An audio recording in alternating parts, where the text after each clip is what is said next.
Assalamualaikum warahmatullahi wabarakatuh. Perkenalkan, nama saya Yeti Seplikdiati dengan NIM 8587140025, mahasiswa UT UPJJ Surabaya Pokjarwaru. Perkenalkan, saya akan memaparkan mata kuliah penanganan anak berkebutuhan khusus dengan topik anak mengalami kekerasan orang tua. Kekerasan pada anak adalah tindakan kekerasan secara fisik, seksual, penganiayaan emosional, dan pengabaian terhadap anak. Kekerasan terhadap anak memiliki dampak yang luar biasa. Ada anak yang negatif dan agresif, serta mudah frustasi. Ada yang menjadi sangat pasif dan apatif, dan ada pula yang tidak mempunyai kepribadian. Adapun faktor serta ciri-ciri anak mengalami kekerasan orang tua, yaitu ketidakmatangan orang tua, kurangnya pengetahuan menjadi orang tua, harapan yang tidak realistis terhadap kemampuan dan perilaku anak, pengalaman negatif masa kecil orang tua, isolasi sosial, dan problem rumah tangga. Pengalaman negatif masa kecil orang tua ini bisa berdampak anak mengalami kekerasan oleh orang tua.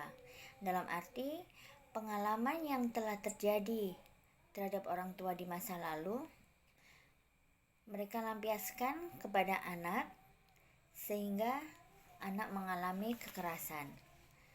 Kemudian problem obat-obatan dan alkohol. Dalam hal ini, problem obat-obatan yang dapat mempengaruhi tindak kekerasan anak terhadap orang tua.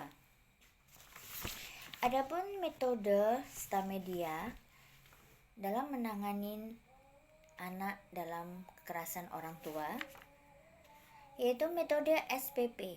Metode SPP adalah sosialisasi penerapan dan penegakan hukum berdasarkan konsep Harlock tahun 1998. Metode sosialisasi ini mengenalkan para orang tua terhadap hak-hak anak yang nantinya dapat digunakan sebagai pedoman untuk mendidik anak ke depannya. Hak-hak anak dalam hal ini adalah hak anak mendapatkan kasih sayang terhadap orang tua, hak anak untuk disayangi dan dicintai, serta hak anak yang lain. Kemudian metode penerapan dilaksanakan sebagai bentuk implementasi atas kesadaran masyarakat akan pentingnya mendidik anak sesuai materi yang diberikan saat sosialisasi. Metode penegakan hukum, wujud pengawasan saat setelah tahap penerapan. Hal ini bertujuan untuk menimbulkan efek jera bagi para pelaku tindak kekerasan. Kemudian langkah-langkah penanganan terhadap anak yang mengalami kekerasan oleh orang tua. Yang pertama, penanganan hukum. Penanganan hukum yang telah disiapkan oleh pemerintah dalam undang-undang mengenai pelindungan anak, yaitu Undang-Undang Nomor 23 Tahun 2002. Selanjutnya, mengetahui apa saja bentuk kekerasan terhadap anak. Bentuk kekerasan terhadap anak bisa kekerasan berupa fisik, kekerasan berupa penganiayaan emosional, dan bentuk kekerasan lainnya. Kemudian jadilah orang tua pengasuh. Orang tua pengasuh dalam hari ini orang tua yang selalu mengasuh anak dengan baik, yang penuh dengan rasa cinta dan sayang. Mengetahui kapan waktu yang tepat untuk mencari bantuan dan membantu orang lain. Apabila kita mengetahui terdapat tindakan kekerasan anak oleh orang tua, setidaknya kita memberi bantuan terhadap anak tersebut. Kemudian temukan penyebab dan solusi, hindari melampiaskan emosi. Jangan mendisiplinkan anak saat merasa kesal. Dalam hal ini, mendisiplinkan anak saat merasa kesal pada saat anak melakukan